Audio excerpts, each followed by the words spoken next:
Live from Darlington, we say good evening, sim racing fans, and welcome to the virtual Darlington Raceway. This is qualifying race number 1 for the Retro 500. Let's go trackside and take a look at your podium starting grid, and Chad Peterson will bring us to the green flag this evening, his 31-123 best of all, and he'll be alongside by Nathan Jurgensen in second. Pace truck already down to the safety of pit road. Happy that you're with us on Podium as we say, let's go qualifying at Darlington. Roswell Harlow's got the run, and yeah, right there.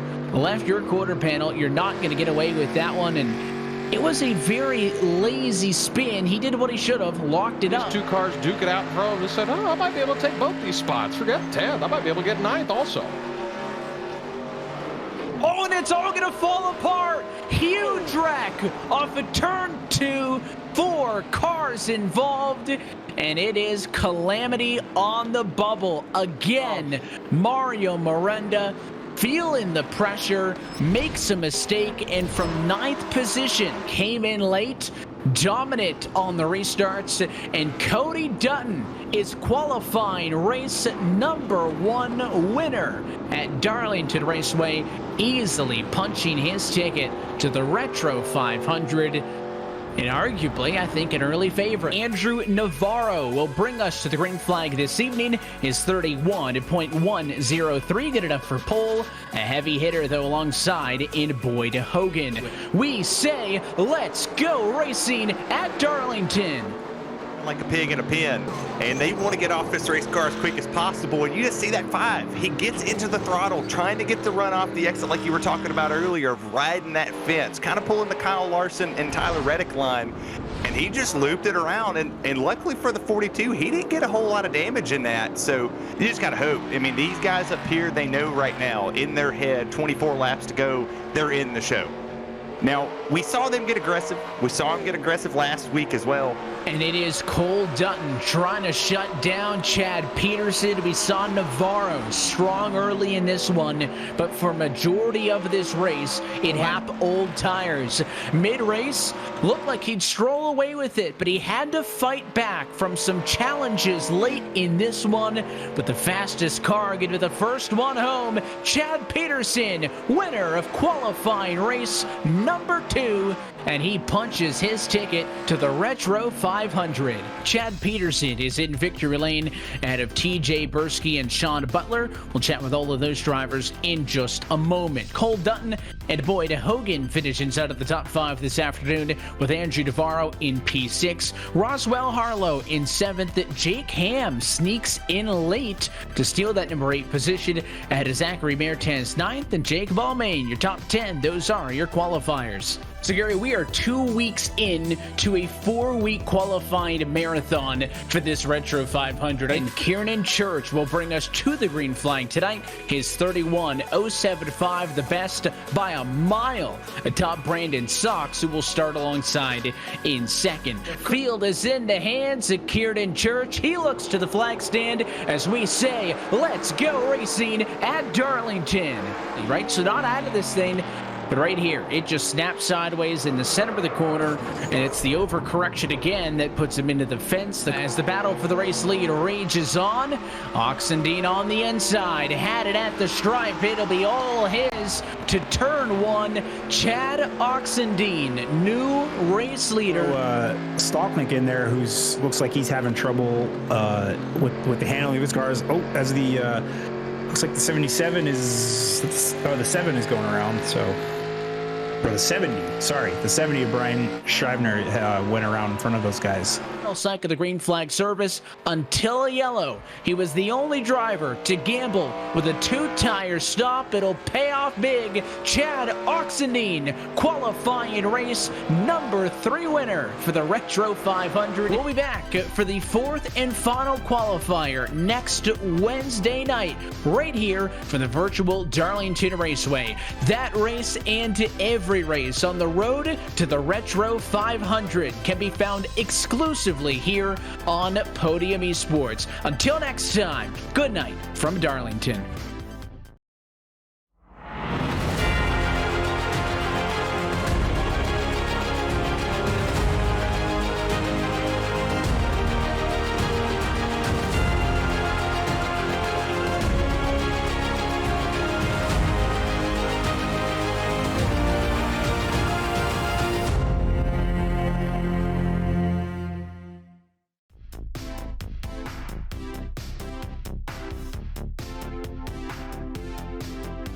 Live from the virtual Darlington Raceway in Darlington, South Carolina, we say good evening, race fans, and welcome to the fourth and final qualifying race for the 2021 Retro 500.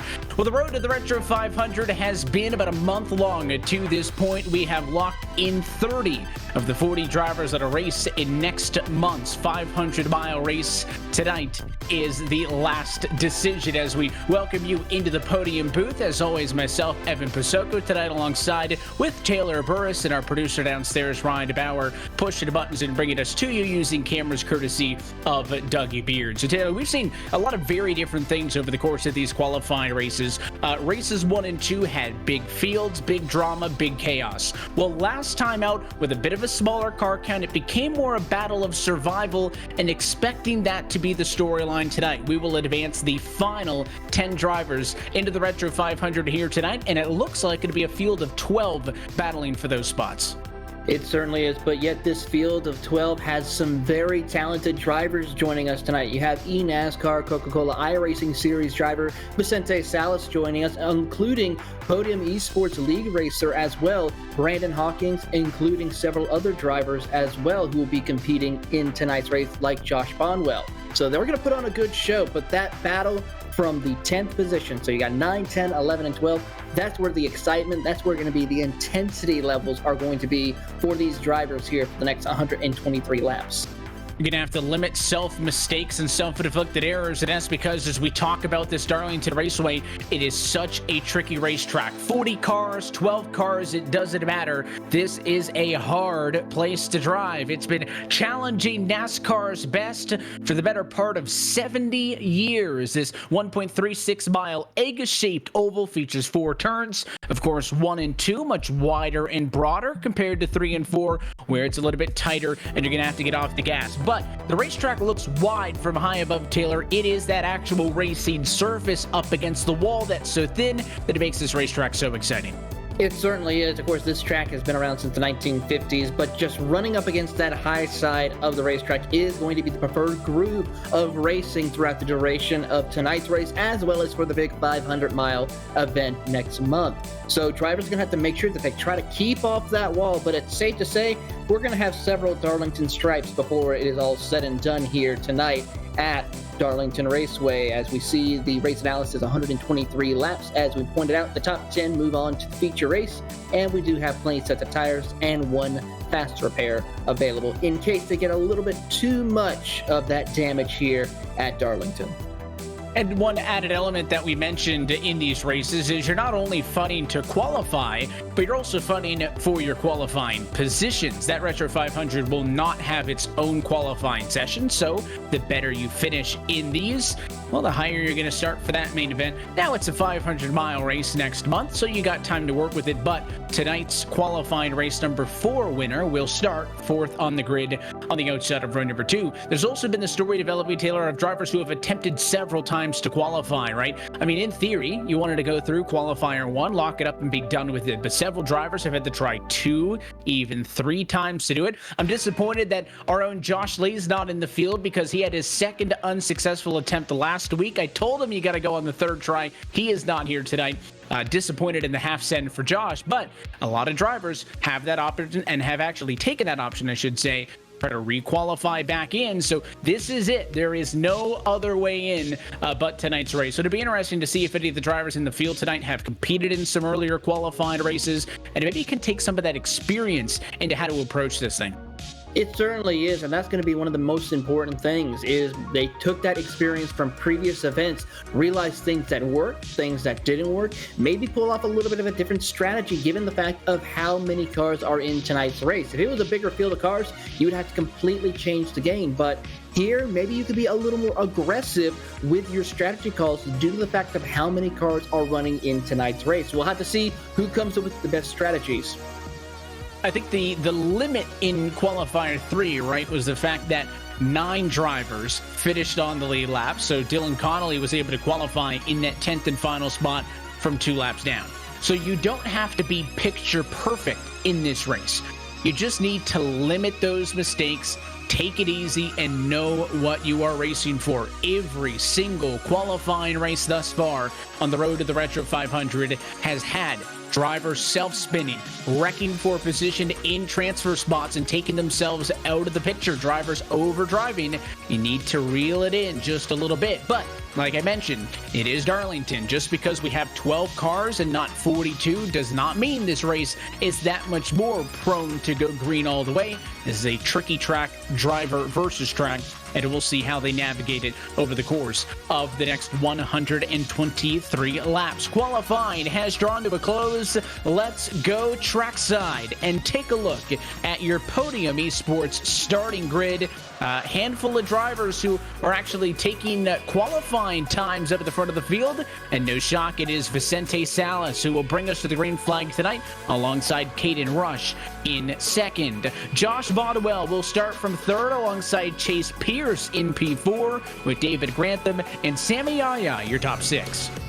Moving on into row number 4, you have Carlos Ramos in the 7th position, followed by Brandon Hawkins in the 8th position. Row number 5 in 9th position is Anthony Emery, followed by Joshua Parent in the 10th position. 11th is Jaron Valley, followed by Jeffrey Johnson in 12th, and then, of course, rounding out the rest of the field, I believe that's correct.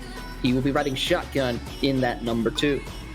And I know this isn't necessarily the most technical of analysis, but an observation that I've made, Taylor, over the course of these last 3 races is that every qualifier up until this point has been won by a driver whose name starts with a C. Cody Dutton, the winner in qualifier 1, Chad Peterson, the winner in qualifier 2, and Chad Oxendine last Wednesday night. So it could be a good night for a Caden Rush or a Chase Pierce or a Carlos Ramos. You take a look at your weather conditions. This has been the story as well all month long. 78 degrees Fahrenheit, not a big deal, but 113 trackside. It is hot and slick, worn out Darlington surface. They actually just did a bit of a repave here at the track Too Tough to Tame ahead of its upcoming NASCAR date in the postseason. Obviously not what we're going to see here on the sim on the scan. So hot conditions going to make these drivers fighting for everything they can. Certainly is going to be a big scenario for these drivers here, Evan, as the tires are not going to last much long on these. Maybe 5, 7 laps before the tires just start to fall off very quickly, and then it's all about how you are able to maintain that tire wear till you get to your fuel run, or you decide to come down and need to pit for tires, which could be anywhere between 25 to 30 laps. We'll see how this one shakes out. Vicente Salas, you mentioned, driver in the eNASCAR Coca-Cola iRacing Series, a late entry into the session, no time in practice, the only driver to dip sub 31 in qualifying. The pace truck down to the safety of the pit lane. We're happy that you're with us for a 4th qualified race on a Wednesday night here on Podium Esports. It is Vicente Salas' field to control as we say, let's go racing at Darlington.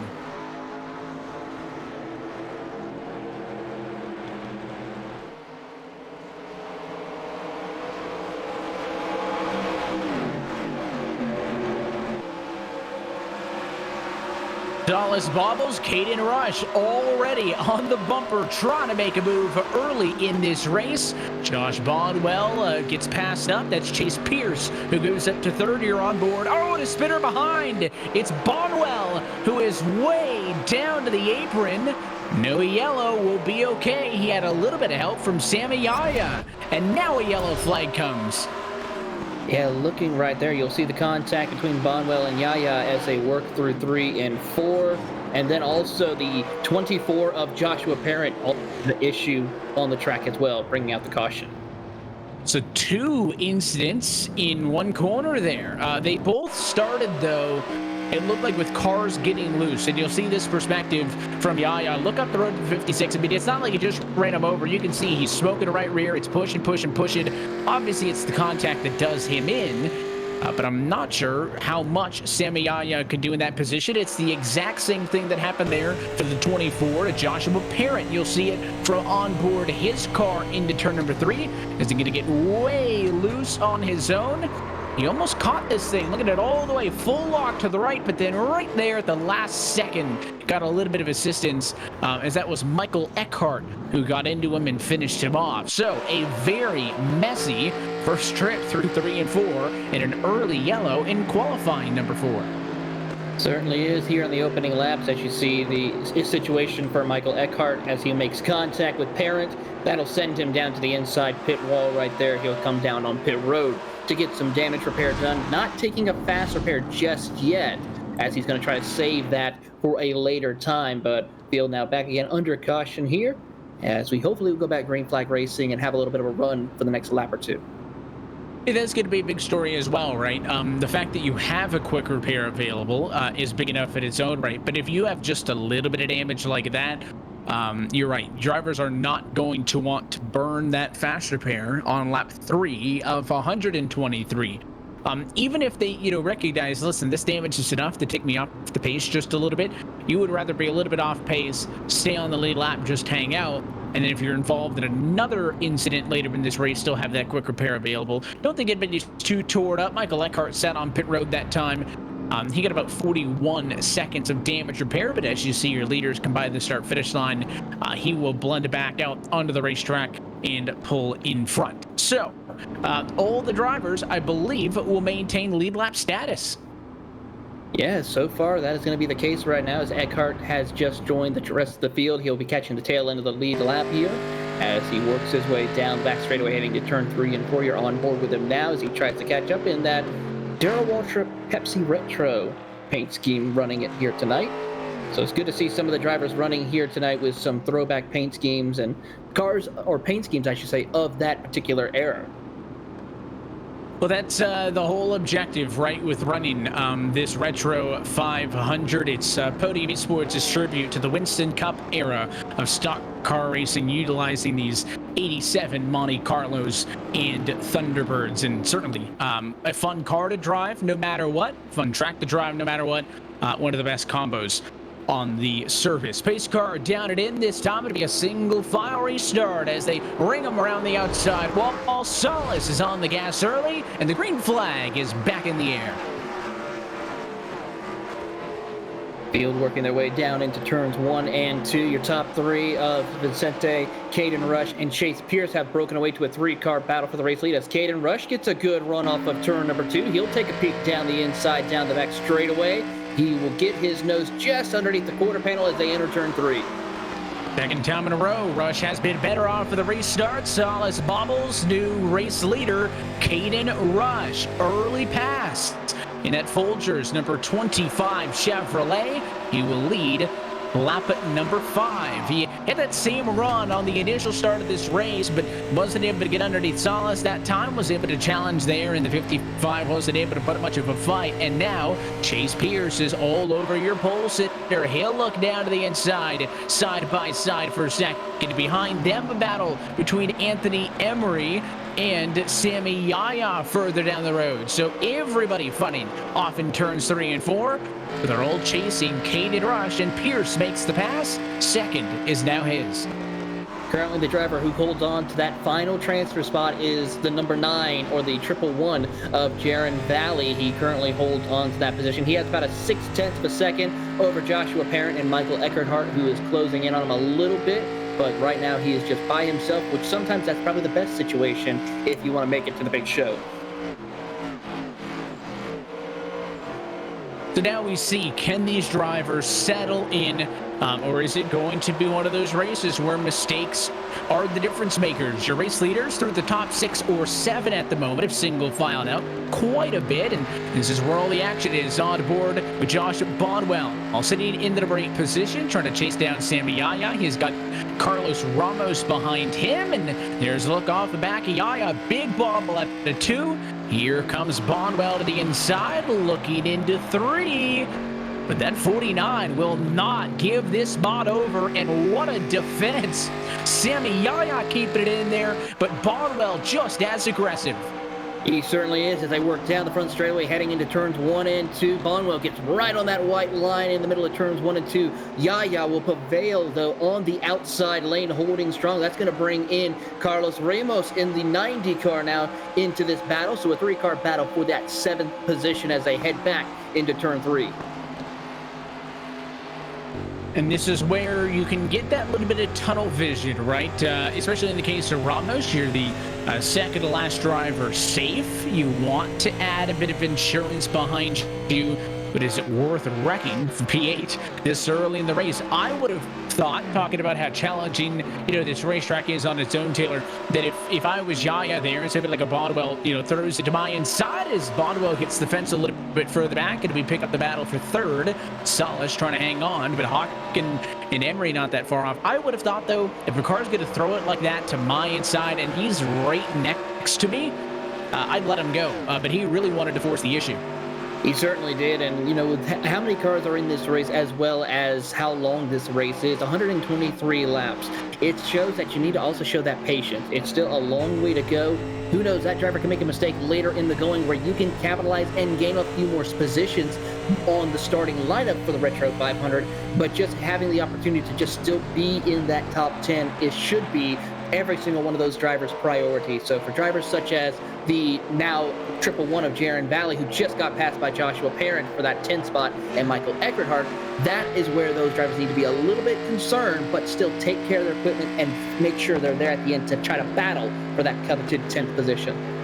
It is a fine line. They will continue to try to walk it, as you can see the perspective from Jaron Valley looking up to Parent. This is the battle for the bubble position. A long way to go here from Darlington, but at the moment, up the road, Parent is in, Valley is out. Behind them, Eckhart seemingly a little bit hindered by the damage earlier in this race. You can clearly see the damage on the back bumper of that 24 machine apparent after he had a spin, but not affecting him maybe as much. It's towards the rear end of that car, so it's not going to be affecting the aerodynamics as much. Of course, these cars are not so aero dependent as you would see with the current Cup cars that we have in the current NASCAR season. These are more based off of mechanical grip and making sure that they have the handling in order to make it through the corners. So these drivers are working on that and trying to make sure that they drive it associated with that, because these cars are a lot more big, heavy. You're actually having to sling it into the corner compared to how the aerodynamics of the current Cup cars we see today keeps the car more planted onto the racetrack where you can make it through the corners. Here's a good perspective from Anthony Emery. He is one of your biggest movers earlier in this race. Both he and Brandon Hawkins, so the next car up the road, are +4 positions. Hawkins started 8th, runs 4th. Emery has followed him through the field after starting 9th and getting up to position number 5 as they run. So that is kind of a quartet of cars. Vicente Salas is that white bumper up the road, the Coors Ford. And then ahead of him, Chase Pearson second. So this battle between second, third, fourth, and fifth has allowed Caden Rush to pull away just a little bit. He has separated himself from this pretty comfortably as there's a bit of contact for Pierce. Tagged the fence in turn 4, and now looking underneath him is Vicente Salas looking to get that spot back. He'll dive it to the inside right there as they work through turns 1 and 2. Gets a nose out. It's almost slight contact between him and Pierce as they rocket off turn number 2. Trouble for Pierce. He'll get into the wall. Makes more contact. That's going to have to give Hawkins, along with Emery, evasive maneuvers to get around Chase Pierce. But we talked about it. Making those mistakes can cost you dearly, and it cost Chase Pierce quite dearly indeed. Yeah, that top side just does not work in turn number 2. A lot of drivers will kind of dip low because right there, that fence jumps out at you. And for Chase Pierce, I mean, he just drove it into the fence, and I will give credit to both Emery and Hawkins behind for not running that 17 car over. They could have easily ended Chase Pierce's night, but the question is, well, how bad is the damage going to hurt him? He drops several positions, falling to P6. But it appears that his lap time's a little bit off. Now, some of that could be just a little bit mental, right? You just drove it into the fence a lap ago. It's going to take you a lap or two to get kind of settled back in. But just keep a half eye on Pierce to see if that right side damage is going to hurt him on a long run here. As we look up the road and on board, there is Brandon Hawkins. He will go underneath and clear David Grantham. So give him position number 4. Great pass right there for Brandon Hawkins to move up into that 4th position in that number 99. As they work down the back straightaway, he's trying to catch up to Anthony Emery, as he's running a little bit faster lap times. The only driver who's fastest this time around was our race leader, Caden Rush, in that number 11. But as they work down the front straightaway, looking back on Chase Pierce, he's still running somewhat competitive lap times. I would say about 2/10 off the fastest time, which currently is between Anthony Emery and Brandon Hawkins, your fastest cars on the racetrack right now. They were the only drivers down into 32.6s the last lap by, even better than the race leader, Caden Rush. But Pierce appears to have kind of weathered the storm just a little bit.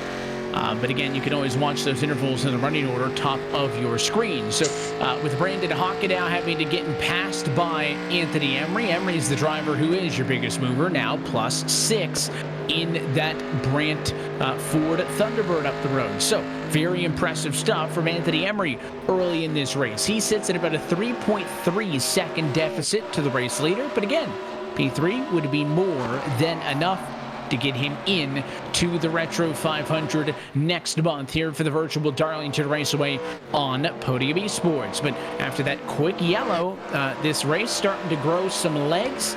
One thing to be learned talking about fuel strategy, and we're not that deep into the run now, but certainly, Taylor, one thing that we've learned over the last couple of races is that drivers who push these cars will see tire failures. We saw several of those in qualifying race number 3 alone.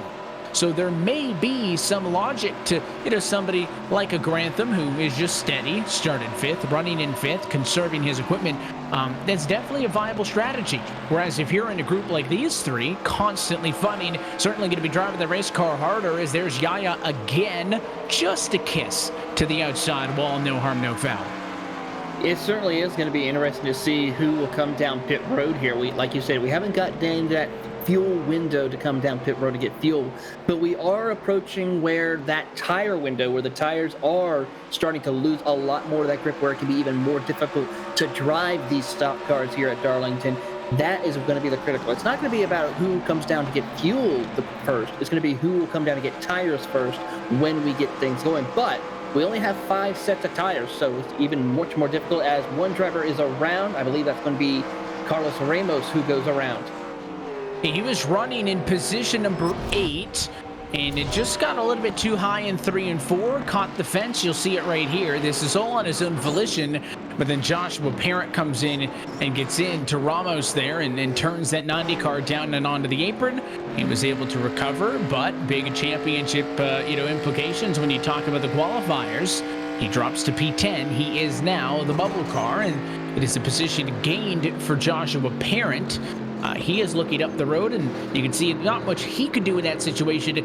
Basically, the very same thing happened to him on lap 1, right? Got loose, got hit from behind, kind of a role reversal. Pretty much it is an exact role reversal for Joshua Parent right now. And to go back on Carlos Ramos, he is in that bubble spot, but he had the 8.3 second advantage. So he, as long as he keeps it clean and keeps that out of the wall, he could be looking okay right now as he continues on his way. Running somewhat a little bit slower lap times compared to some of the other drivers around him, but he could make up some ground later in the going, like we saw Parent do when he got things going. As a look off of the back of Vicente Salas, started this race on pole, but was very quickly overtaken by Caden Rush. On the second restart, Vicente fell all the way down to 3rd, has crawled back up to 2nd, and is now leading a charge back up to your race leader.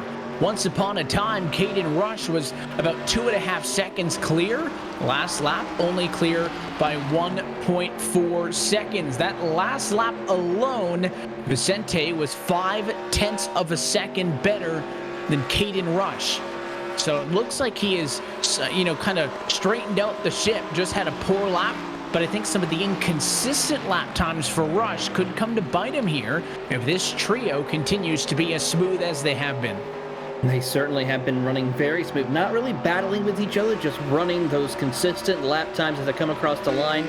Caden Rush at 33.0 compared to Vicente, Anthony, and Brandon, all who ran 32.9. So Those lap times are staying a lot more consistent, keeping it on the track. Caden might have had the fastest car early on, but as the run continues, we're starting to see the rest of the field start to get themselves taken care of and closing back in on your race leaders. Now down to 1.1 seconds and closing. Going to be less than a second off turn 4.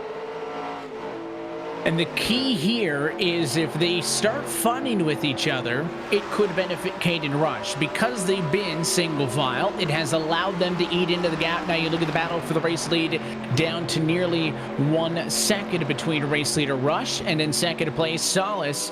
But if Emery wants to force the issue, could start to slow them down just a little bit. Also, one driver just queued up over the radio. Michael Eckhart will pit from 11th position. That is after a 24-lap stint. Remember, he came down pit road for damage repairs on the first yellow of this race. You can see the battle scars on the 11. He's the first to pull the trigger, come down pit road after a very short run. The only one, Josh Bonwell, also came down pit road not too long ago as well, about 4 laps ago. So he's currently out on the racetrack trying to stay out ahead of our race leader, Caden Rush. He's currently entering the middle of turns 3 and 4, while Caden Rush is now entering turn 3. So it'll be interesting to see how he cycles out in relation to the rest of these cars. It is long pit stops in these 87 stock cars, so you're going to be spending a little bit more than a modern day 13-second stop for 4 tires and fuel. Eckhart is just a touch to go as he's out of the box. Also, Josh Bodwell was down pit road. He gets serviced with 4 tires and fuel. Eckhart decided to go for 2 and a quick repair. So Eckhart has burned that fast repair. We talked about how critical that would be earlier in this race. Up front, though, Caden Rush has been reeled in, and I talked about some of that conserving a little bit. He kind of stormed his way to the front of the field, but he's getting eaten up right now. Certainly is, as there you see on board with Caden Rush, there is Vicente Salas closing in 0.2 of a second. Now it's going to be 0.1 of a second almost off turn number 2. Down the back straightaway they're going to go as you're on board with Vicente Salas and that number 55 Ford Thunderbird. So it's Chevy, Ford, and Ford battling it out for your top 3. Throw in Brandon Hawkins. You have 2 Chevrolets and 2 Fords as they rocket off turn number 4. Here comes Vicente to the inside as they come across the line. Wants to take the race lead back. Lost it at lap number 5, but at lap 32, race leader Vicente Salas takes it back from Caden Rush. Now Emery wants to join the fun. Wasn't able to make it stick to the inside of 2 and may have put himself in a vulnerable position. Brandon Hawkins was thinking about trying to make a dive for 3rd. Opts not to stay in line as you take a look at the Martin Sports onboard camera. 1, 2, 3, 4 under a blanket. Less than half of a second separating them. Here goes Emery again. A nose to the inside on Rush. 25 holds it strong and continues to defend P2.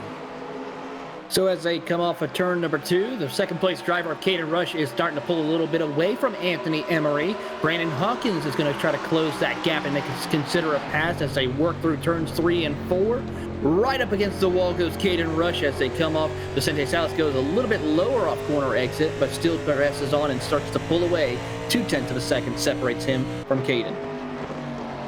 And if this continues, you could see a guy like a David Grantham about 2.5 seconds back at 5th, maybe join the party, but there is a big speed difference, top 5 compared to everybody else. I mean, to get back to Joshua Parent in 6th, you're looking at 10 plus seconds off of this lead group of 4, but really impressive how calm, cool all these drivers could be under pressure.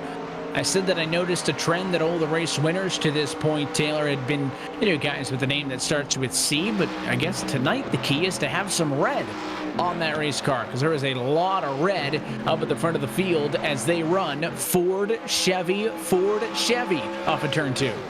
Now, if only we can get Anthony and Brandon in front of Caden, then we can have our ABCs in 2nd, 3rd, and 4th. That would be interesting to see. But right now, Caden will lead the charge in 2nd place, trying to catch up with Vicente. Brandon Hawkins will go on the outside as Emery will now, or actually, Emery's going to go to the inside now of Caden Rush as they work down into turns 1 and 2. Gonna try to force his way this time, and Anthony Emery, much more aggressive, will slide up in front of Caden Rush, take over second spot. He was tired of playing nice and forced his way through. They didn't touch. Certainly committed all the way. Jaron Valley also onto pit road. That is a number 9 car who's down for service. He was running in a transfer spot in position number 8. He will pit after a 35 lap stint.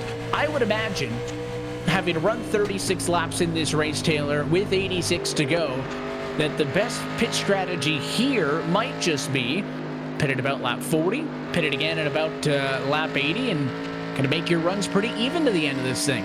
It's a very simple situation for these drivers right here, but we never know always what the situation of these drivers may consider. Some may try to go a little longer, some may try to come here in the next lap or two. It just all depends on how their car feels and how confident they feel about working their way back up through the field, because even though you may have come down pit road a lap or two sooner, whoever has the fresher tires will always be the one who will come out on top if you're in the lead group. As we now see a couple of more cars come down pit road. Chase Pierce in the 17 joins the way on pit road. That may be a bit of an early call, but again, anywhere in this ballpark, 41, 82, 123, you're going to be making pretty equal runs in the 40-lap ballpark. But as drivers, from closer to the front of the field start to trickle down pit road, it's going to force some of these race leaders to react. And Pierce pitted from 9th position, so far all the cars that have pitted have been for the back, but there goes Caden Rush. The 25 has given up his spot towards the front of the field. He had been slotted backwards, and now he will pit from 4th after a 38-lap run. No doubt the decision here will be for 4 tires and fuel.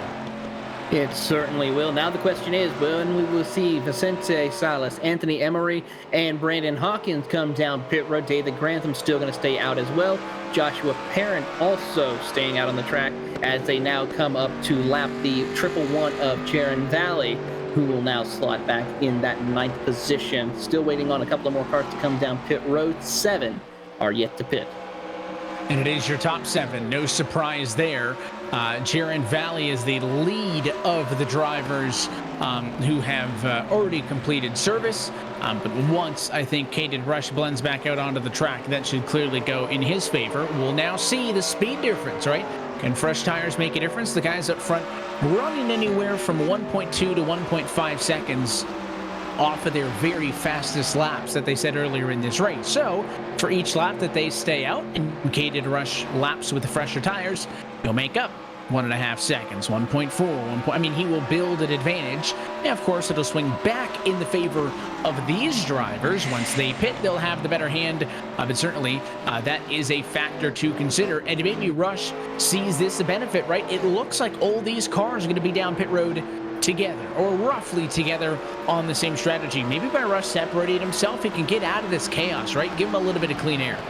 Certainly is a good call for him right now, because once he was able to get out in front and get that clean air in the opening stages, he was able to pull away like we saw early on. And let's see what his lap times are compared to our race leaders as he comes out of turn 4. Caden Rush will come across the start-finish line at 31.598 compared to a 33.18 of Vicente Salas, our race leader. So he is definitely lighting it up here on the racetrack here, but has to also realize that once these guys come down pit road, they will have much fresher tires compared to Caden, who's already been out there for at least anywhere between 3, 4, 5 laps, depending on when they decide to come down pit road. And Caden, of course, somebody who benefited from running aggressively at the start of the run, but then obviously started to trail at the back end. So maybe now that he has the fresh tires, has he learned a little bit from that last run, right? Maybe take it a bit easier?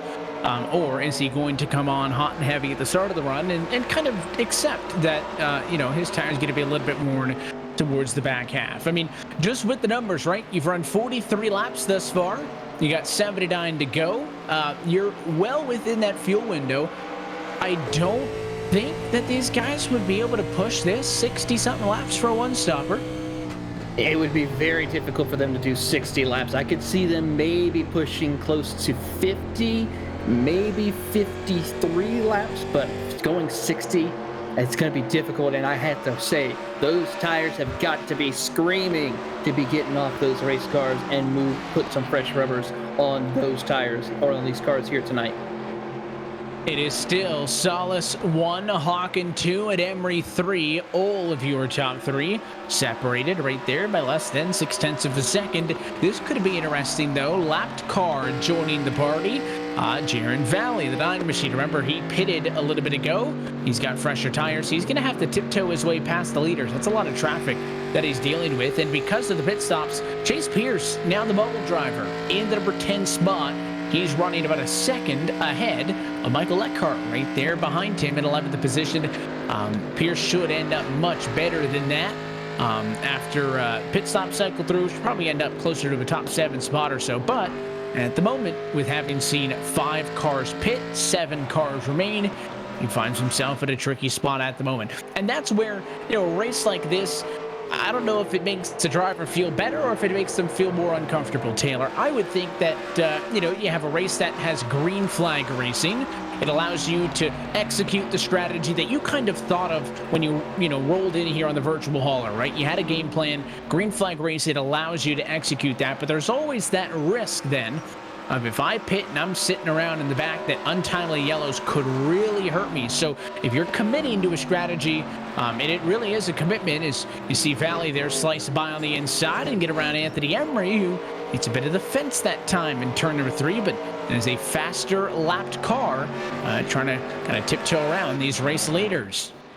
That is going to be the biggest stress of all for some of these drivers, is if they come down pit road. As you see, Caden Rush is almost anywhere between 1 second to 2 seconds faster than our race leaders right now. But one of the most important things is if you come down pit road, you're always in that little bit of a fear that a late caution will come out and during your pit stop, and that will just throw everything out the window with your strategy on when to come down, what to do with your car.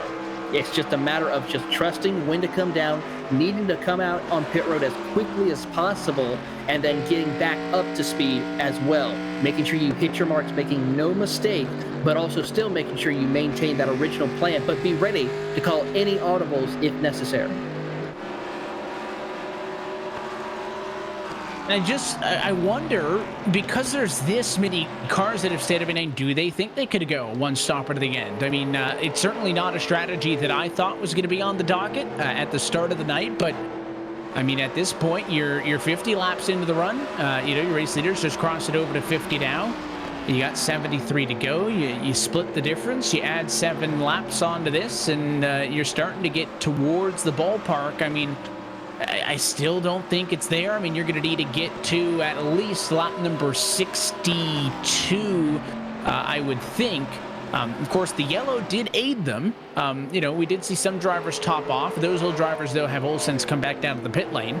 The 7 that have yet to pit could certainly have saved, but you're going to be looking at needing, because you had the save on this half of the race, looking at getting to 62 on the docket. But there's a pit stop for David Grantham. He will come down from position number 4. Gives up that spot, and again, that's nowhere near the number you would have to get to a one-stopper. I just feel like if you were going for the 2, Taylor, that it would have made more sense to pit about 8 laps ago or so, but maybe that's the reason why I'm upstairs and not behind the wheel racing to win $500 in a Retro 500. Certainly is the case. Same here with me. I'm kind of a little bit scratching my head on the situation as well. I thought for sure, with how the tires are for some of these cars right now, that they would be coming down much earlier, but yet our race leaders, I think they kind of realized that they're in a situation where they could take care of their own equipment and just race. I mean, drivers such as Vicente Salas, Brandon Hawken, they have a 5.96 second advantage over Anthony Emery.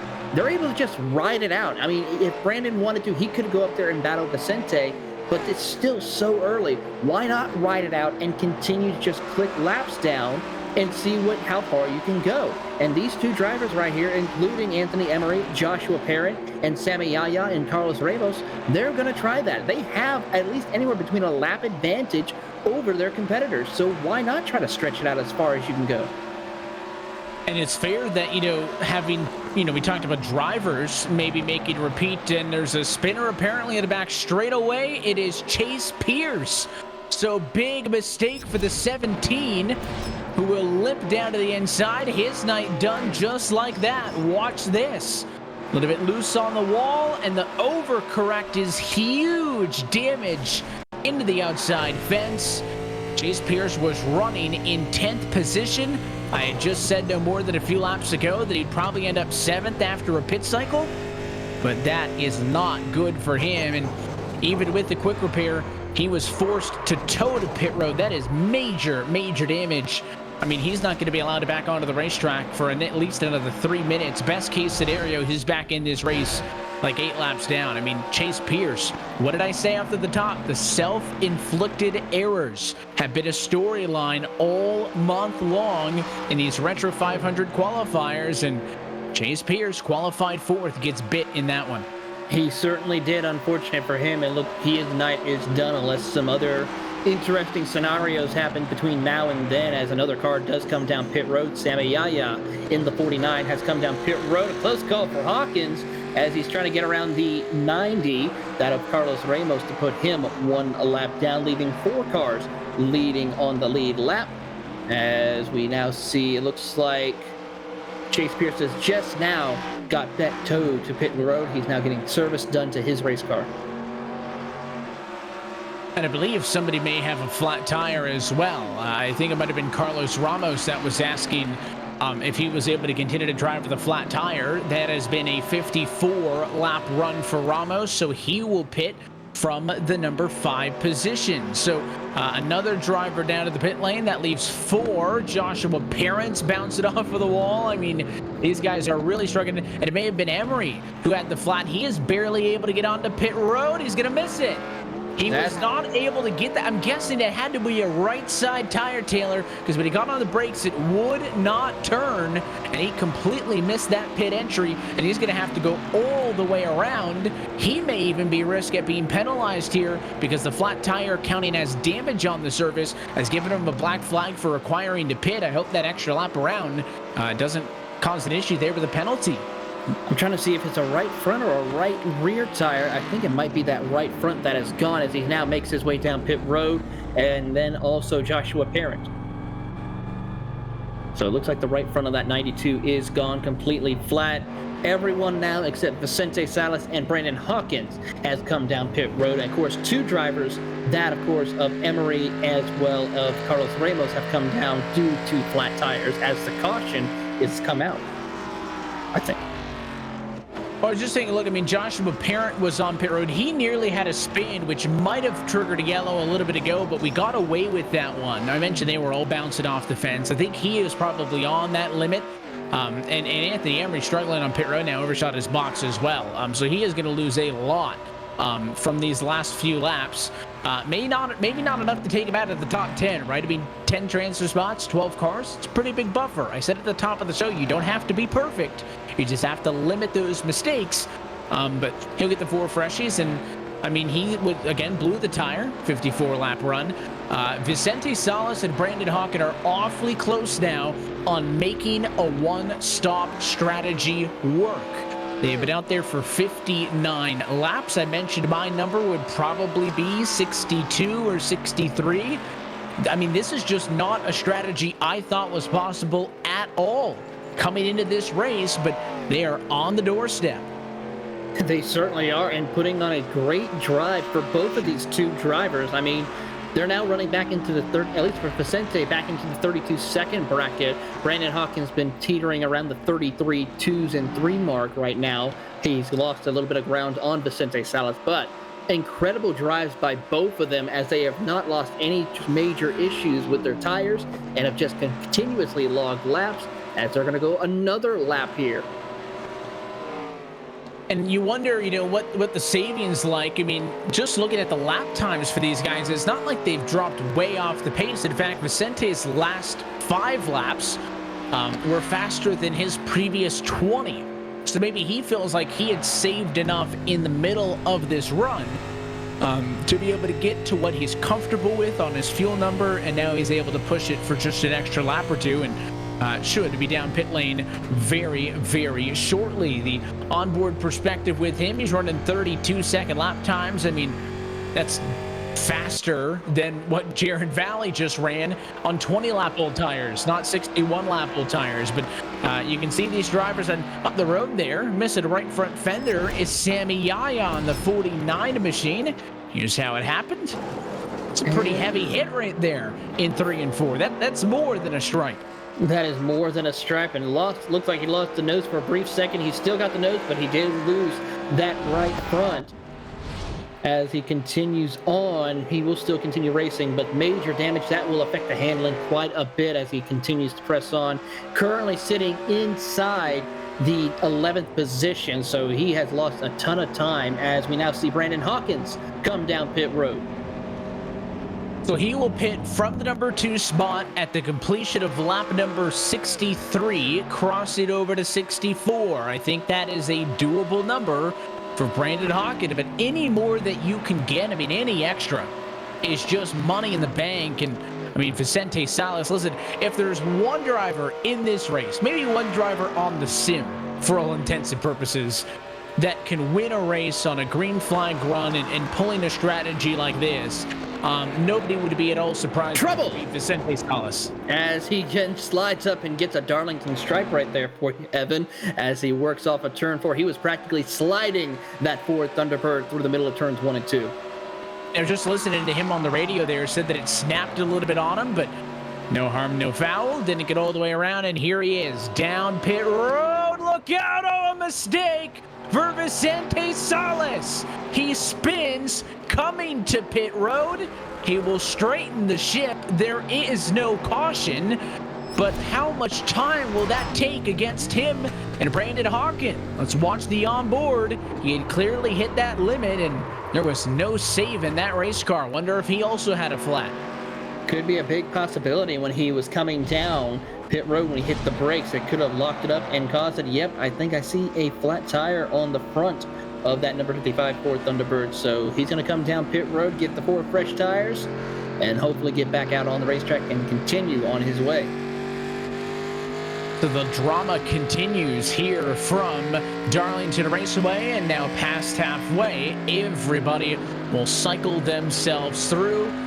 Salas is still on the pit lane. He is wrapping up his service for tires and fuel. Michael Eckhart, by the way, just mentioning that he'll be down pit road. Seems a little bit early for him, but he mentioned that he might be coming down to pit road. But we are past halfway home in this 4th and final qualifying race for the Retro 500. So as we cross the halfway point, let's take a look at your iRacing Midway Race Break. iRacing is the world's premier online racing game that puts you in the driver's seat to experience today's newest form of competitive motorsport, virtual racing. You can do it all from your home PC. Race virtually in Australian supercars, IndyCar, IMSA, NASCAR, the World of Outlaws, and more. Strategy has been a big part of tonight's race, and right now it has Caden Rush in the lead. He pitted some 28 laps ago. He still needs to pit one more time before the end of the race, but he is some 8.4 seconds ahead of David Grantham in the number 2 position. Then Vicente Salas, I was guaranteed basically that with how much time he gave up by spinning and locking it up on pit road, that he would have gotten passed by Brandon Hawkins, but it did not happen. Salas is 3rd, Hawkins is 4th, and then Anthony Emery behind all of them sitting in P5. Then some more 2-stoppers, I should say. Jaron Valley's got a 2-stop strategy in P6. Joshua Parent is 7th. Carlos Ramos at 8th. Josh Bondwell is 9th. And Sammy Yaya is the bubble driver right now. Some 2 laps on for the race leaders in P10. He's ahead of Michael Eckhart in 11th and Chase Pierce in position number 12. But that's a quick look top to bottom at your iRacing Midway Race Break with over 170,000 members on the service and over 90 laser scan cars and tracks to choose from. iRacing is your portal to the racing world. Get on track today at iRacing.com. So as we await now a second and final trip to pit road for the 2-stop cars, we'll take an opportunity to step aside and go side by side so you don't miss a moment. Caden Rush is leading at the moment. This is the Retro 500 qualifying race number 4.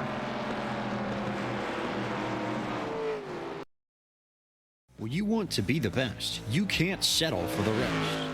There's a reason that McConey Setup Shop is trusted by more virtual and real-world tracks and companies than any other setup shop in iRacing. With partners such as Stafford Motor Speedway, the Nashville Fairgrounds Speedway, Five Flag Speedway, Speed 51, and more. When you want something done right, you go to the experts at McConey Setup Shop. With setups available for most series on both asphalt and dirt, built by a team of professional builders consisting of some of the top talents on the service, McConey Setup Shop LLC has what you need to hit the track with confidence. Head over to McConeySetupShop.com and learn why McConey Setup Shop is the official setup shop of Richmond Raceway Esports and is partnered with some of the largest names in virtual and real racing. And remember, at McConey Setup Shop, there are setups, but your victories.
And back live from the virtual Darlington Raceway as Podium's coverage of the fourth and final qualifying race for the 2021 Retro 500 continues. Happy that you're with us. Devin Pasoko, Taylor Burris at a booth with our producer Ryan Bauer. Coverage of tonight's race is brought to you in part by McConey Setup Shop. The McConey Setup Shop is your home for iRacing setups and the official setup shop of Richmond Raceway Esports. From legends to cup cars, we've got you covered, even with dirt setups available for late models, modifieds, and winged springs. At McConey Setup Shop, there are setups, but your victories. Their newest book, How I Drive, featuring a forward by NASCAR Cup Series driver Anthony Alfredo, is now available. Come learn from the pros how to be the best driver you can be. Visit McConeySetupShop.com for more information.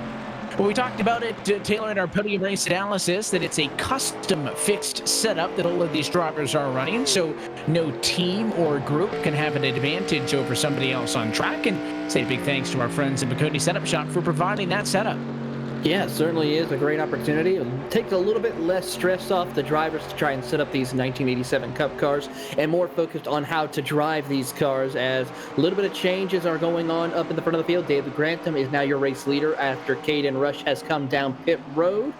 And that will now move Vicente Salas back up into second spot, 3.4 seconds back from David. Let's see if he was able to hunt him down before David has to come down pit road later on in this run. That's going to be the big question mark, right? Is everybody is spread out right now. There really aren't any battles on the racetrack. It's going to be decided, I think, largely in part by that strategy. And Of course, the biggest story is, Grantham's going to be pitting from the race lead. We just saw Caden Rush get in and out of the pit lane as well. Is the one-stop strategy going to work? We think it will. Wasn't anticipating that coming into the race, but it appears based on when they pitted first run, both Salas and Hawken should be able to make that work. The second question is, even if you can make it work, is it the faster strategy than the two-stop? I would think so, just based on how long service is here. I mean, pit lane time is 56 to 58 seconds for a normal stop. It's tough to make up that much more time on track with fresh rubbers, right, by eliminating a pit stop for the drivers on the one-stopper. But something else when we were side by side is that a speeding penalty for Michael Eckhart takes him out of a transfer spot. There he is off at turn number 4. He is 4 laps down, dead last right now in P12. He was 8th at the time of the penalty. He certainly was. Unfortunate for him, a big loss and a big opportunity for him to go out there and battle on. That actually now puts Chase Pierce into the final transfer spot in that number 17, who's 3 laps down. We talked about him earlier. He had a big issue coming off of turn 2, had to take a tow, had to come down pit road to get a fast repair, and he's now back into the fight of things, holding on. He has about a 14-second advantage over Josh Bonwell in that 12th or 11th position right behind him, and then another 14 back is Michael Eckhart, so who's a lap down from him. So very big situation for Chase Pierce.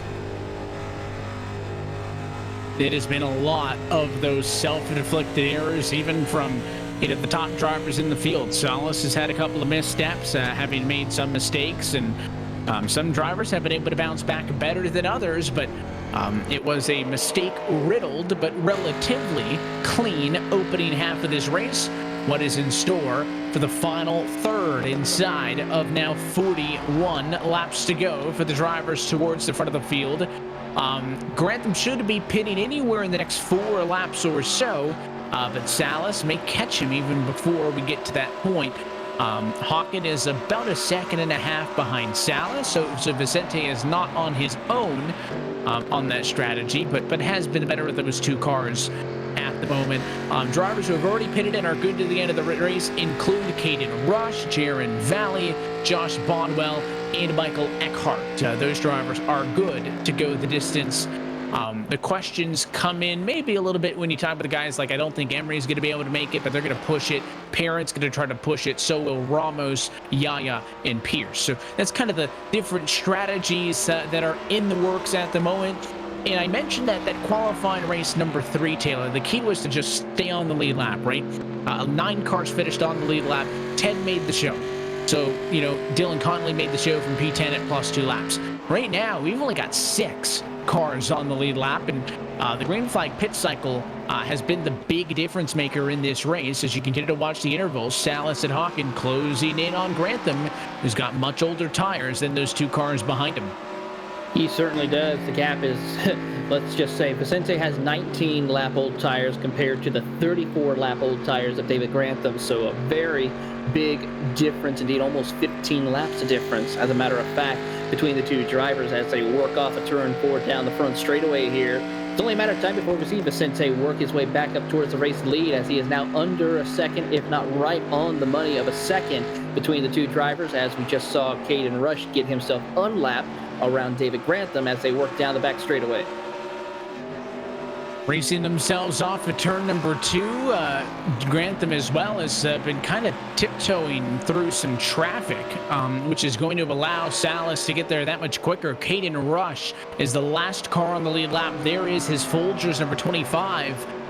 Grantham is faster, it would appear, at the moment, even though Rush has got the fresher tires. But the 6 car is just really nervous here, right? I mean, we talked about, is it worth it? I think Grantham may be thinking, listen, Vicente is going to pass me here no matter what. But if you're running a long fuel game, you can't be giving up this much time. I get the reluctancy to force the issue. Rush isn't doing anything wrong, but he's not making it easy on Grantham to get on through. But, I mean, just the way that they sit now, I mean, Grantham could have been long gone. Here's the pass. Salas to the inside. New race leader, lap number 88. Vicente Salas will go back to the point. But Grantham just lost so much time being way overly patient there with that lapped car. He certainly was, and that's going to be a big situation, and that will cost him the race lead. Now, let's see if Vicente can find a way around Caden Rush. It's going to be a little difficult since Caden does have fresh tires, but he is definitely going to try to send it in there. And looking at the pit stop time that Caden Rush had, a 12.3-second pit stop, that has got to be a two-tire stop, so very interesting strategy call for him as he will let the race leader of Vicente Salas by and put him one lap down. So Salas takes care of it, and now we'll see if Grantham is going to want to push the issue. Rush, or Ramos, I should say, in the battle now going to be the second car off of the lead lap, as now Rush will join him. So you have 5 cars on the lead lap right now. Salas, Grantham, Hockett, Emery, and Parent. And then you're going to have Rush is off of the lap in the number 6 position, 1 lap down, as well as Carlos Ramos in 7th. There are 2 cars 2 laps down. That would be Valley and Yaya, 8th and 9th. And then right now, Chase Pierce is on pit road. Knew that this was required, and this may put Pierce out and put Eckhart in. Pierce was in 11th position. I was going to say he was 3 laps down, but Eckhart was 4 down. But Eckhart can go, I believe, to the end of this race. Pierce could not. Pierce has pitted. And this may put Pierce now again outside of the transfer positions.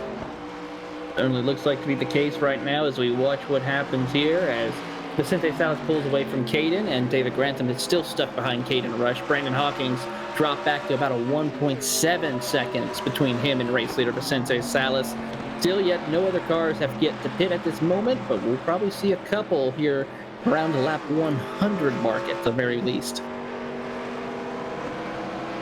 It's just funny, we talked about how the craziness and the late race mistakes and the drama and the wrecks have kind of been the deciding factors in much of these qualifiers. But I will say I love a good fuel mileage race. I love a strategy race where drivers can go do different things and try to make it work. And it seems pretty evident that assuming they can make it, and I would be shocked if they don't, that Salas and Hawken are going to win this race, right? Just don't think that any of those drivers on the 2-stopper, as Sammy Yaya is in, completing his final stop for the night. I just don't see the 2-stop strategy working to be able to give up basically a minute on pit road, which is almost 2 whole laps on track. I just don't think that 1 extra set of tires there, Taylor, is enough to be 2 laps faster than somebody like a Salas or a Hawkins. So the question, I think, between who's going to be first and second in this race is, is Brandon Hawkins going to be good because he pitted 2 laps earlier than Salas did? That is the only question in my mind. Now, we saw tires be an issue. Drivers have blown tires as early as on a 54-lap run. Well, both of those cars going to the end of this race are going to have to go more than 54 laps. So that is another element to keep in mind as you do want to take care of this car. You certainly do, but the thing is, for drivers such as Vicente, along with Brandon Hawkins, they have been taking care of their cars. Yes, we saw Caden try to push him a little bit once we saw those 2 battle, but once we saw Caden Rush get passed by Vicente, he really hasn't been able to push on Vicente because of the tire differences between the 2. And as a matter of fact, for driver Caden Rush, who only took 2 tires, that just makes it a whole different ballgame of how to drive his number 25 Monte Carlo compared to the 4 tires that are all on the same tire limit as we see with Vicente. It's just a major difference, and it's a little bit of a struggle that we could possibly see Caden Rush have to deal with once the run gets going. It looks like David Grantham is now going to come down pit road.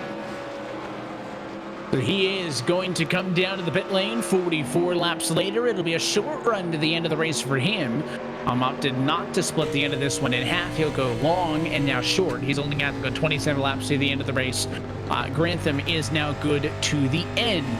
Still waiting on Emery, Parent, and Ramos to come down pit road. Those are the drivers still outstanding that will need to pit before this race is over. And we checked in on that bubble a minute ago. There it is again. Michael Eckhart is still in position number 10 after Chase Pierce had to pit. Sammy Yaya had to pit.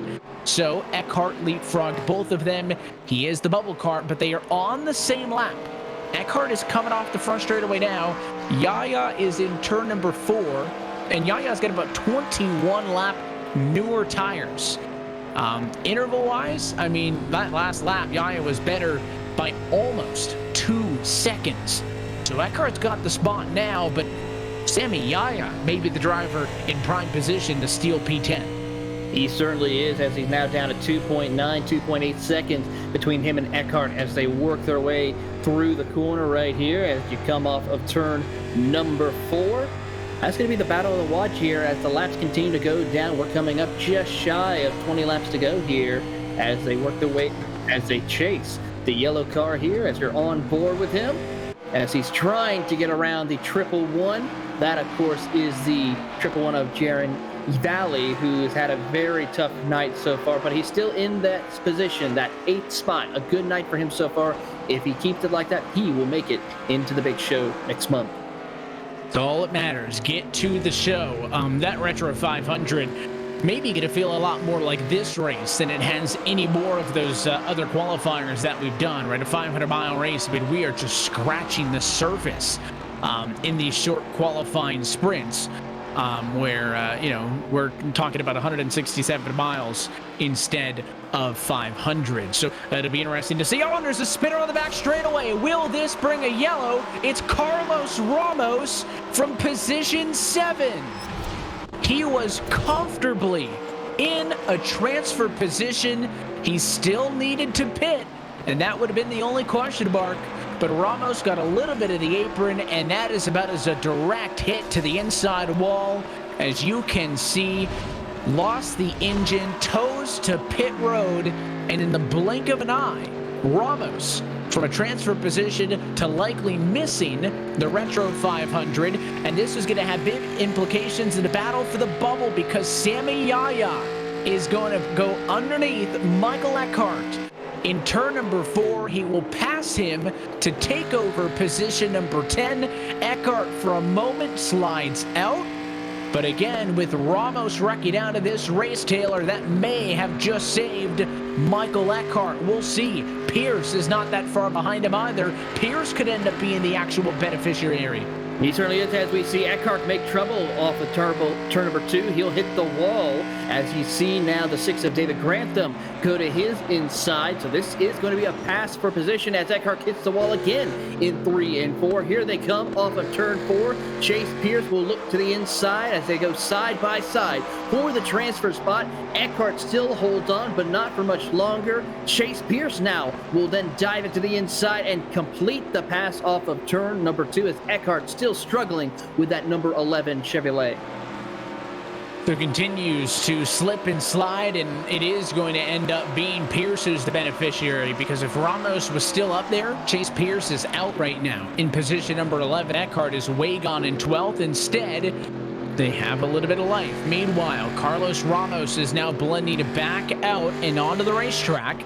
He has served his quick fix, and he has served his tow time penalty, I really should say. He's been released for the box, got a quick repair. He is back on track with fresh tires. But the difference maker is that Yaya and company are working lap number 99. He is on lap number 98.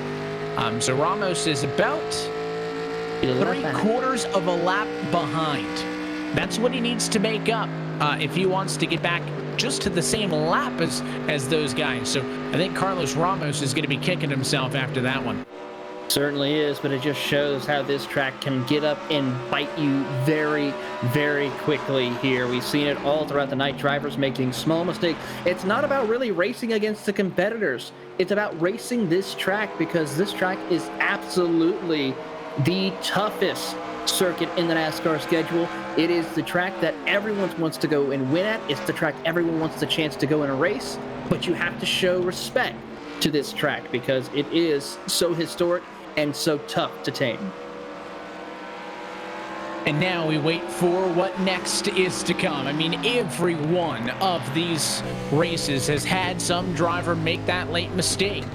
Will it be Ramos, or is there something left in the tank as you go on board there with Brandon Hawken? You're looking up the road to Caden Rush, looking up the road to Vicente Salas. We are still waiting on both Anthony Emery and Joshua Parent to come down pit road. They clearly are wanting to push it all the way to the end to try to catch a yellow flag and maybe get a little bit of better position when it's all said and done, as Eckhart now is trying to counter Eckhart down pit road. So now Michael Eckhart will pit from 11th position. He was just on pit road 33 laps ago.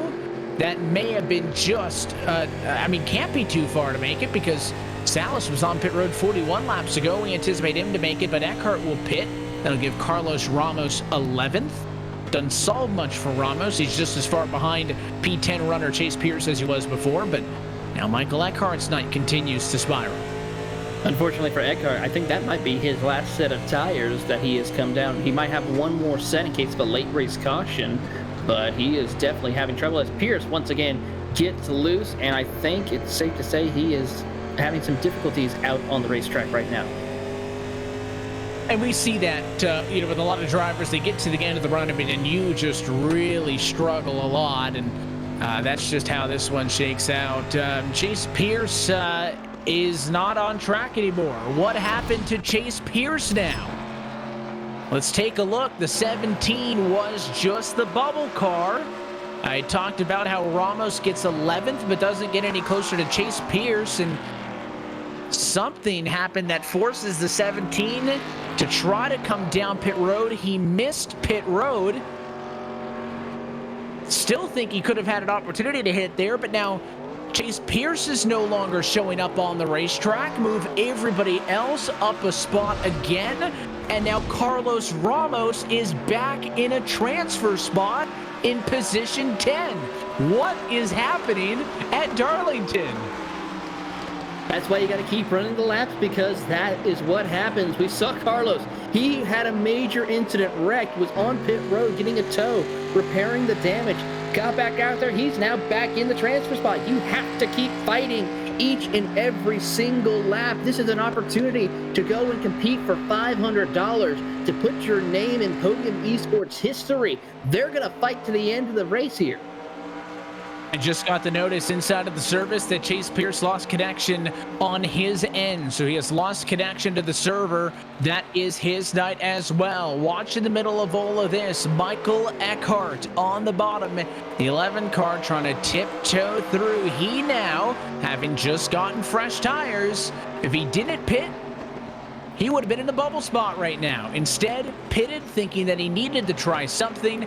He's got fresh rubber. He's trying to catch Ramos. Now, Ramos is up behind him in this group. You can see Ramos there with the black and white hood. So Eckhart basically needs to do an entire lap and catch all the way back up to Ramos. I just don't see that happening in 13 laps. No, you certainly do not, as he unlaps himself around Vicente Salas and then tries to pull away. How about Brandon Hawkins? He was able to get around Caden Rush again to be able to now set his sights on race leader Vicente Salas. 0.7 of a second separate the two.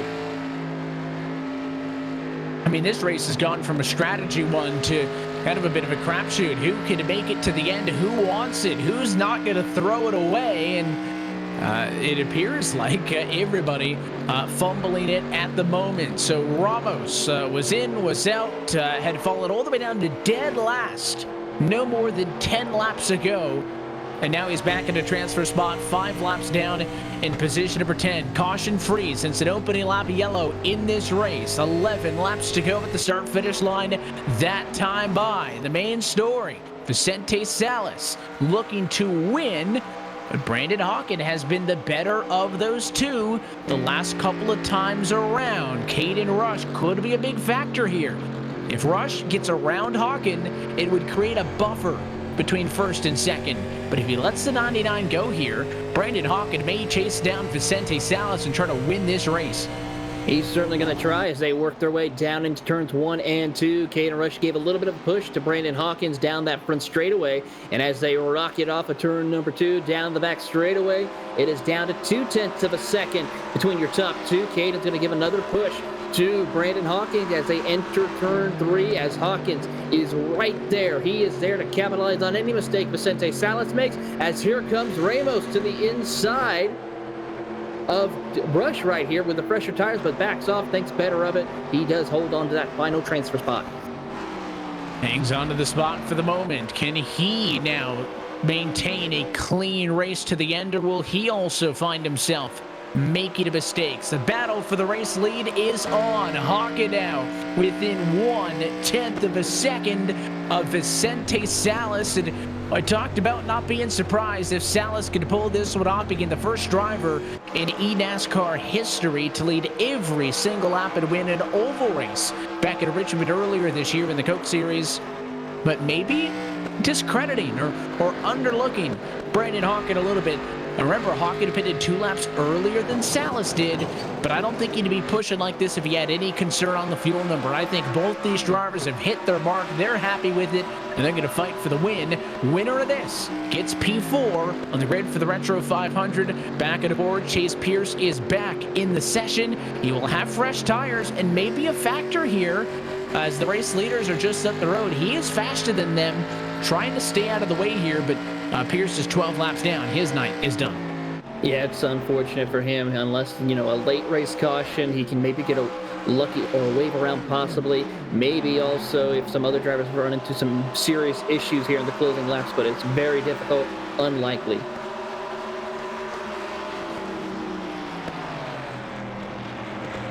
This time by, going to be 6 laps to go. Salas has led the most laps in this race.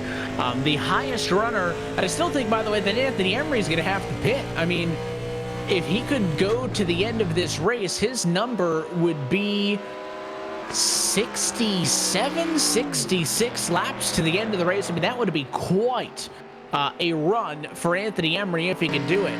And if he can do it, then Salas and Hawken are way, way safe. But the highest drivers of the 2-stoppers are Caden Rush, some 30-something seconds back. So the 2-stop strategy was not fast enough to catch up to these top 2. Salas is holding the advantage now a little bit with 5 laps to go. I think Anthony Emery is trying to coast it through the corners for the most part to save that fuel because he is running much slower lap times, but he does have that cushion. He has an 11-second advantage over Caden Rush, and then, of course, a 19 seconds, of course, back from your top 2. So given time, he could be put a lap down, maybe here the closing laps, but very unlikely as they work their way through the middle of turns 3 and 4. As they continue to do battle here, Vicente Salas, Brandon Hawkins, your top 2. As they come out of turn number 4, it is going to be 4 laps to go here at Darlington. And the clock continues to tick in this 4th and final qualifier. Just watching the difference between Ramos and Eckhart, not going to happen. Ramos has made up some substantial ground, but I just don't think he's going to get all the way back through to catch him in time. So P10 should be secure unless somebody has a self-inflicted error. And I wonder if Salas was saving there because, I mean, Hawken came closing in like he was flying. But then right when he got within a car length of him, I mean, Vicente just turned it back up, and now he is pulling away for the race lead.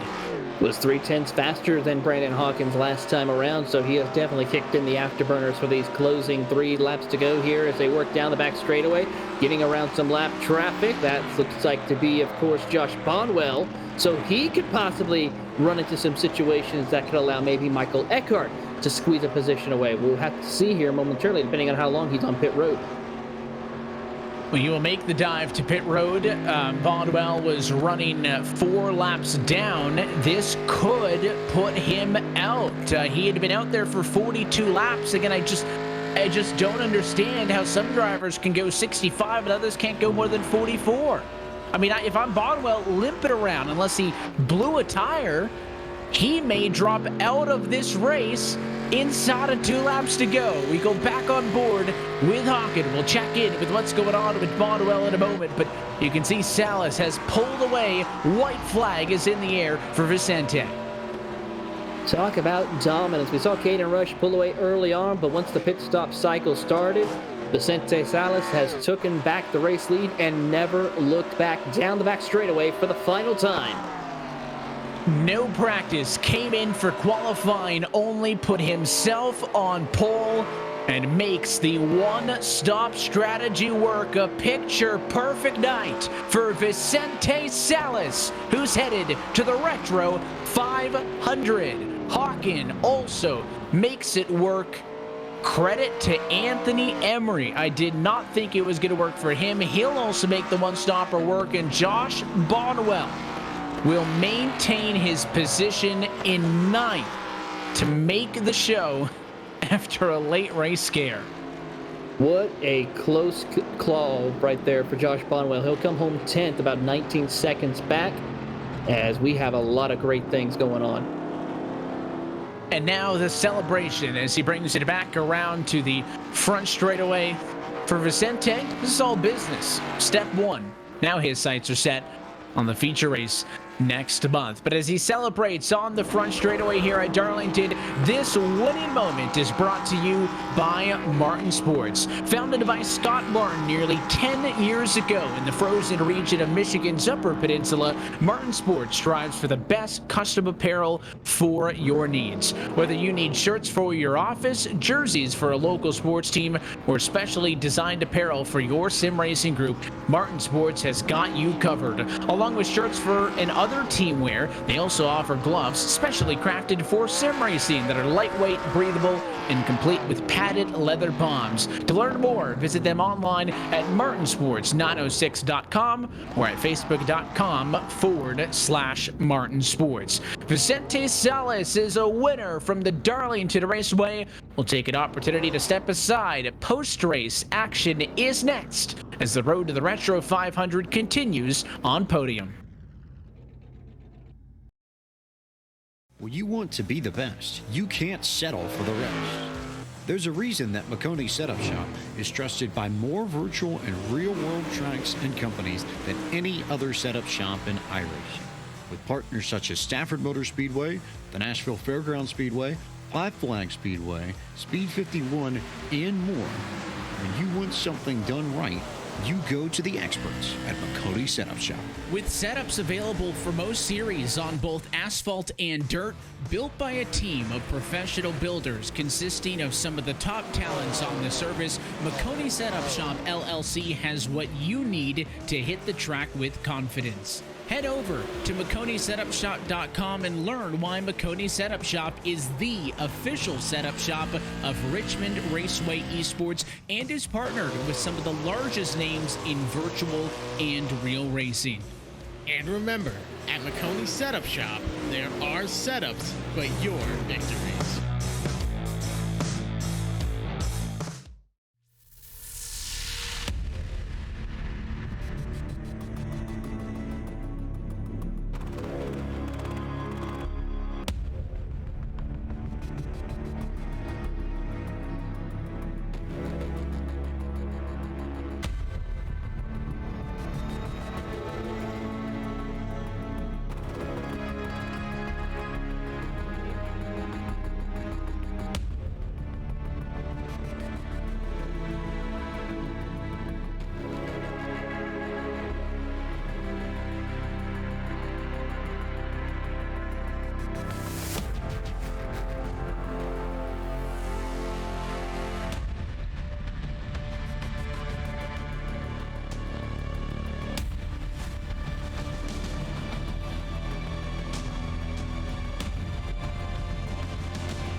Back live from virtual Darlington Raceway, where the road to the Retro 500 has reached a milestone. Qualifier number 4 is in the books, and the field is set for the Labor Day special event. First, let's look to trackside and take a look at your full race results tonight. Vicente Salas gets the win ahead of Brandon Hawken and Anthony Emery. They are all able to make the one-stop strategy work. They are the podium.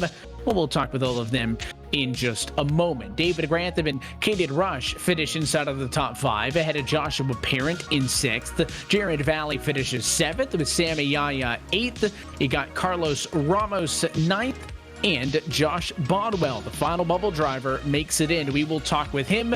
That also means, though, that Michael Eckhart, Chase Pierce, and Jeffrey Johnson do not make the show. And there is no next Wednesday to look forward to. What a night for Vicente Salas. Let's go trackside with the driver, the 55 machine. And Vicente, I know you came into this one, no practice, maybe forgot about the schedule, but put in work.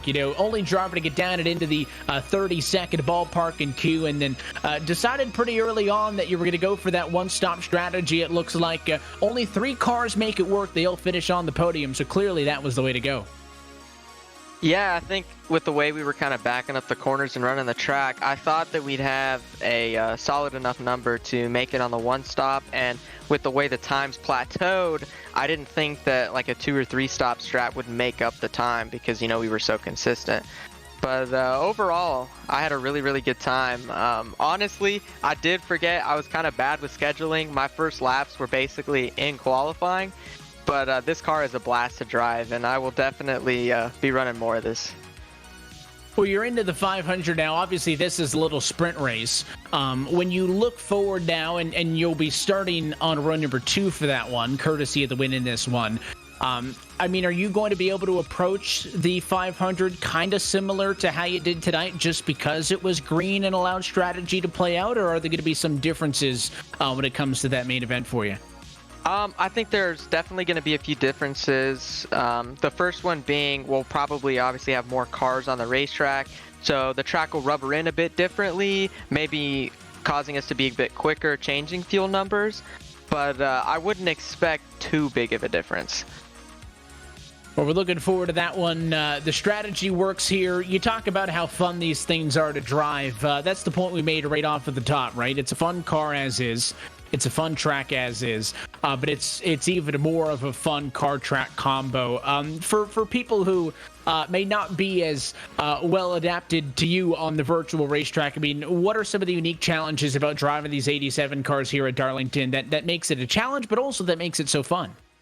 I think there's just so much power in this car, and you're driving the car more with your right foot than you are the steering wheel. So backing up your corners, being really smooth on throttle input is kind of the difference for me between this and like the Cup car, for example. The Cup car, you get it straight and you're kind of hammered down, but with these, because of a lack of downforce and an exponential amount of horsepower, you kind of have to drive it a bit softer.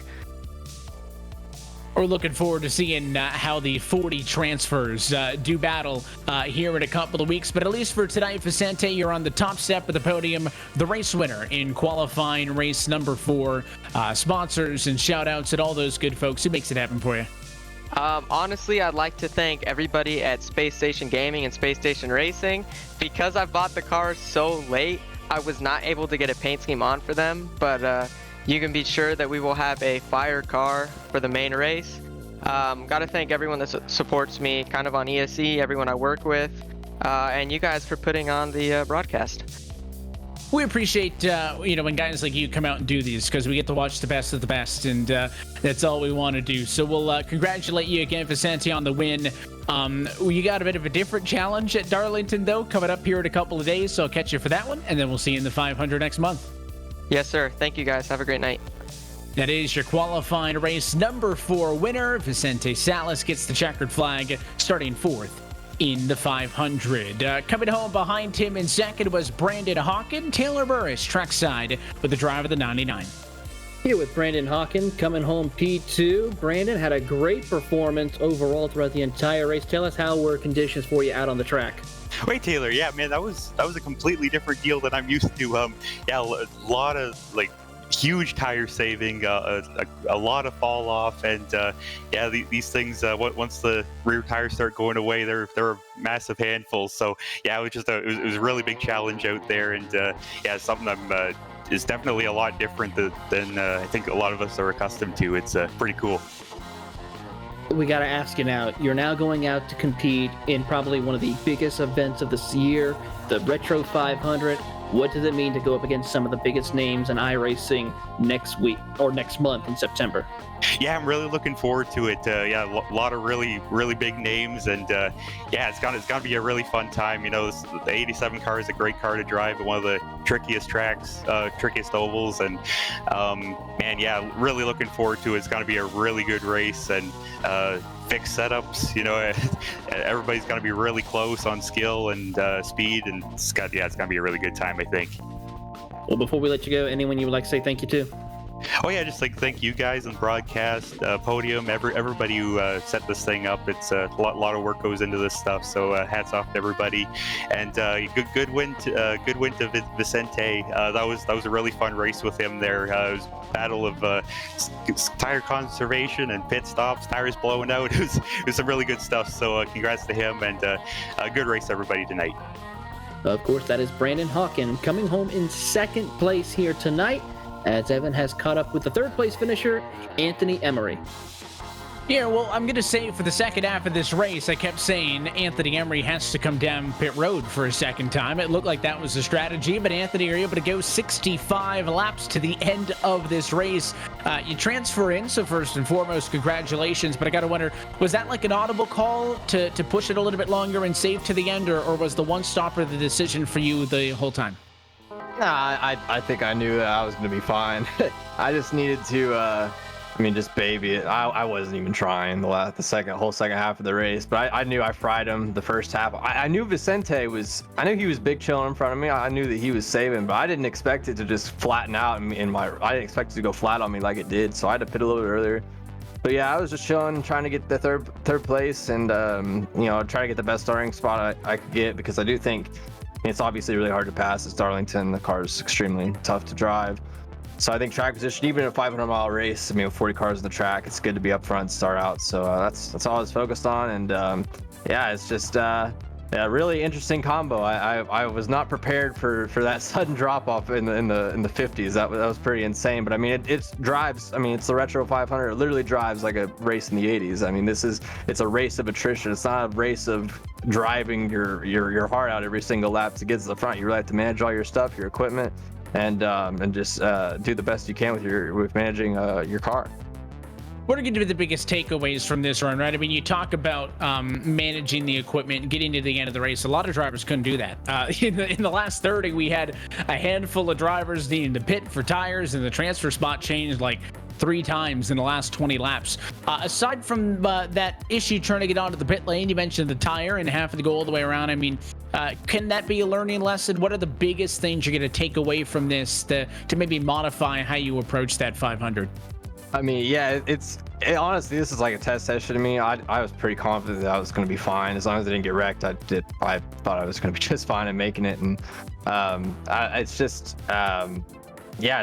extremely tough out there. There's going to be a lot of good guys in that main race, and I think just getting some reps in, getting laps in, and I think before we do the main race, I'm going to put a lot more time and really nail down my marks, because it's just so hard to be consistent in this place. You're on a knife's edge every single lap with this car, and if you hit the wall, you get sucked in really easy, and it's oftentimes really hard to save when you bounce back off. So just being disciplined for 500 miles is going to be extremely tough, even though we're all in our bedrooms and we're not obviously in 150 degree temperatures like they are in real life.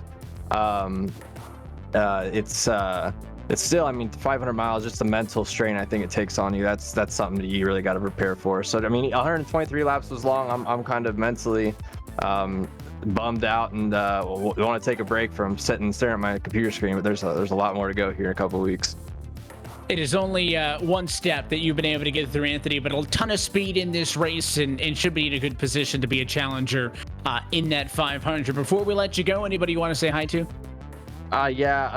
Thanks to you guys, everybody at Podium Esports, everybody putting this whole deal together. I said it when we did the Podium 500 back in February, I think after one of the duels. These events, they feel like the Chili Bowl. Just the build up to the main event. It's really cool. the open style where anybody can race, anybody can come, and you can, if you're a guy that, I don't know, maybe you have a 1500 rating out there and you can go and race with somebody like, Vicente's obviously extremely quick, and he won a race in Coke earlier this year. So these events are really cool. So thanks to everybody at Podium Esports. Thanks to Chad Oxendine. He won last week's qualifier race number 3. But he was on my box. He actually encouraged me to do this race. I had no idea this was going on. He helped me out tremendously. So thanks to Podium and thanks to Chad. We appreciate you as well, Anthony, for being in the race and putting on the show, and then as well sticking around here post-race to share some insights. Congratulations again on the transfer, and we will see you in about 2 weeks or so. Best of luck in the 500. Yeah, absolutely, man. See you then. Hopefully we'll be talking to you next time in Victory Lane. Let's see what happens. P3 tonight, a lot of speed for Anthony Emery. He is into the main event. Now, all those drivers on the podium had a pretty good idea they were in the show, but what a night it was for Josh Bonwell, who started 3rd, but had quite an up and down night. He ends up P10 as the final transfer position, and Taylor, you're with him. Yes, indeed. Josh, you were outside in 12th position. You got into the 10th position. You got up as high as even 8th and 7th. And then dropped all the way back to 11th to get only in by the 10th position. How in the world did you able to come up with that? Man, I don't know. It was definitely not the race we were looking to have. I couldn't hardly keep it out of the wall for half the race. But there at the last, I made the final pit stop and knew I was good on fuel and was just trying to run it easy because I knew the tires could come up, and they did with like 2 to go, and I said, oh no, we're not going to make it now. And I turned off the fuel and turned off the left sides and got out as quick as I could, and it was just enough. What does it mean now to be able to go and compete, being one of the final drivers to transfer in to the Retro 500? Oh, it's great. We're hoping for a much better show than we had tonight, but we made it. We'll be starting last place, but now I can start the race easy. I ain't gonna have a lot of pressure around me, and we'll just let things happen and ride it out.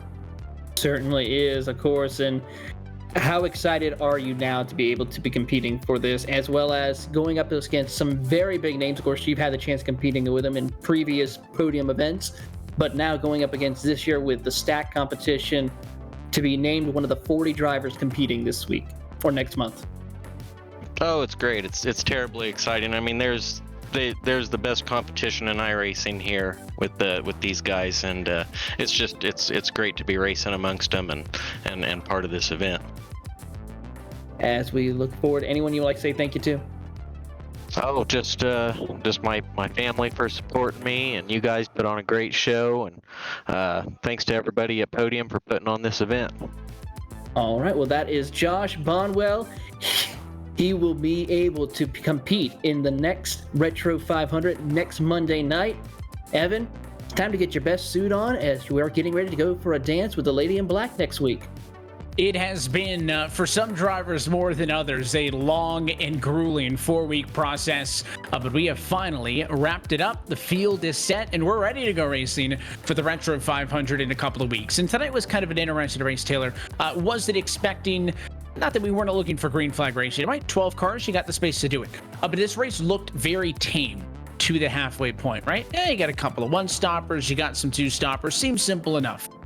Well, then you had the guys losing tires, and the last 30 battling for the lead, cars blowing tires, dropping out of the session, pitting, spinning, wrecking. It's like nobody wanted P10. I mean, the attrition, even in a race this short, was there. That goes to basically what we heard from all of the guys we just talked to, right? That attrition is going to be that much worse. It's going to be very mentally tough, a lot more comfortable doing on your sim at home than it would be driving in one of these things back in the day, right? But it'll be very mentally taxing to compete in that 500-mile race, especially when you have to be so, I don't know if on edge is the right word, but it's so easy to make mistakes that you can't really lose a little bit of focus for just a moment. It's going to be a super exciting 40-car race next month, and I think these qualifiers have well prepared us for basically anything that can happen, because we've seen a lot over these last 4 weeks. We certainly are going to see see a lot of things happening. All the storylines that we saw from the previous 4 races that we saw leading up to this big event, it's going to be exciting. It's going to be full of amazing storylines, and we'll finally see who will take home the checkered flag. And we're looking forward to it. Until next time, though, that is it for us here tonight from Darlington. Let's take a look at what's coming up next on Podium Esports. A lot coming at you, including tomorrow night, the Jim Beaver Esports East Short Course Triple Crown returns from Lime Rock. It'll be a 9 o'clock start on Podium 2. And then over the weekend, the MSRA Premier Series heads to Daytona. That one is on the 28th, 8 p.m. start at Podium 2. The SimMax Cup Series, powered by MPI, will go to Talladega Superspeedway on August the 29th. That's at 9:15 p.m. Eastern Time start at twitch.tv/Podium Esports. And then Monday Night Racing playoffs with the trucks at Homestead on the 30th, 7:45 Eastern Time start on Podium 2. Operation Eden Motorsports iRacing League continues from the Daytona International Speedway Road Course on August 31st. That's at 8 p.m. start. Again, that's at youtube.com/Operation Motorsport. And then the eNASCAR Coca-Cola iRacing Series playoffs are here at Darlington, round number 1 on the 31st at 8:30. On behalf of our entire team, for James Pike, Gary Sexton, Cisco Scaramuza, John Theodore, and the entire team at Podium Esports, for our camera builder, Dougie Beard, and our broadcast team tonight, our producer, Ryan Bauer, and for Taylor Burris, and myself, Evan Pasoko, I want to thank you so much for tuning in and congratulate tonight's race winner, Vicente Salas. The road to the Retro 500 is almost complete, and the field of 40 is set. We'll be back for the 2021 Retro 500 on Monday, September the 6th for a 6 p.m. start from the virtual Darlington Raceway exclusively here on Podium Esports. Till next time, good night from Darlington.